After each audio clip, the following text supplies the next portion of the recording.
গতকাল আমার আনিশা সোনার জন্মদিন ছিল। প্রতিবার ওর জন্মদিনকে ঘিরেই আমার কাছে ওর নানা আবদার থাকে। কি করব বলেন, আমি তো মা, সন্তানের আবদারগুলো ফেলি কি করে? তাই এগুলো করতে আমার অনেক কষ্ট হলেও আমার সবটুকু দিয়ে চেষ্টা করি আমার সোনাদের খুশি করার। নিজের হাতে সব কিছুর আয়োজন করি, অনেক কষ্ট হয় করতে, তারপরও কিছু মনে হয় না। কেন জানেন?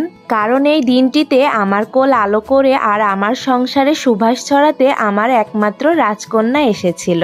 জানেন, আমার আনিশা হওয়ার পরে প্রথম যখন আমার মেয়েকে আমার কোলে তুলে দেয়, সে যে কি মধুর অনুভূতি সেটা কি বলবো। আসলে প্রথমবার মা হয়েছিলাম তো, তাই অনুভূতিটা একটু অন্য রকমের ছিল। তবে মেয়ে আমার খুব আদরের, খুব যত্ন করে ও ভালোবেসে তাকে আগলে রাখি। তাই তো মাঝে মধ্যে মনে হয় আমার যদি কখনো কিছু হয়ে যায়, আমার সন্তানদেরকে কেউ অবহেলা করবে না তো? আমার কিছু হয়ে গেলে ওদেরকে কে দেখবে, এই ভাবনাটা ভাবতেও আমার ভয় লাগে। যারা যারা আমার এই ভিডিওটা দেখছেন তারা কেউ কিছু মনে করেন না। আসলে হঠাৎ করে ভয়েস ওভার দিতে গিয়ে আমি একটু ইমোশনাল হয়ে পড়েছি। দেখতেই পাচ্ছেন আমার পরিবারের খুব কাছের মানুষদেরকে নিয়েই আজকে জন্মদিনের এই স্বল্প আয়োজন ছিল, যাদের আমার আনিশা খুব ভালোবাসে এবং তারাও আমার আনিশাকে ভীষণ ভালোবাসে।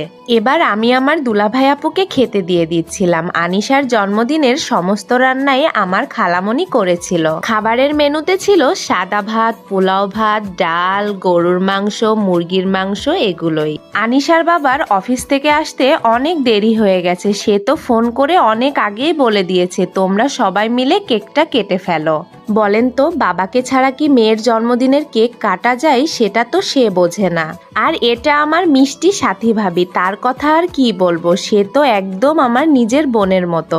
এবার সবাই মিলে কেকটা কাটতে চলে গেলাম। আনিশা তো অনেক আগে থেকেই কেক কাটার জন্য অস্থির হয়ে যাচ্ছিল।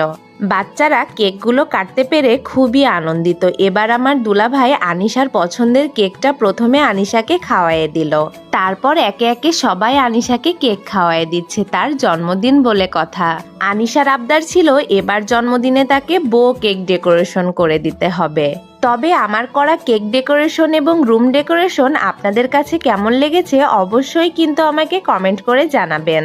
এই টেন্ট হাউসটা আনিশাকে আনিশার মামা উপহার দিয়েছে, আর এই জগ গ্লাসের সেটটা আনিশাকে তার আন্টি উপহার দিয়েছে। এখন আনিশা যে গিফটটা খুলছে এটা তার ছোট প্রিয় ভাই আরাপ তাকে দিয়েছে। তবে আরাপ সোনা, তোমার দেওয়া ওয়াটার বোতলটা তোমার আপুর খুব বেশি পছন্দ হয়েছে।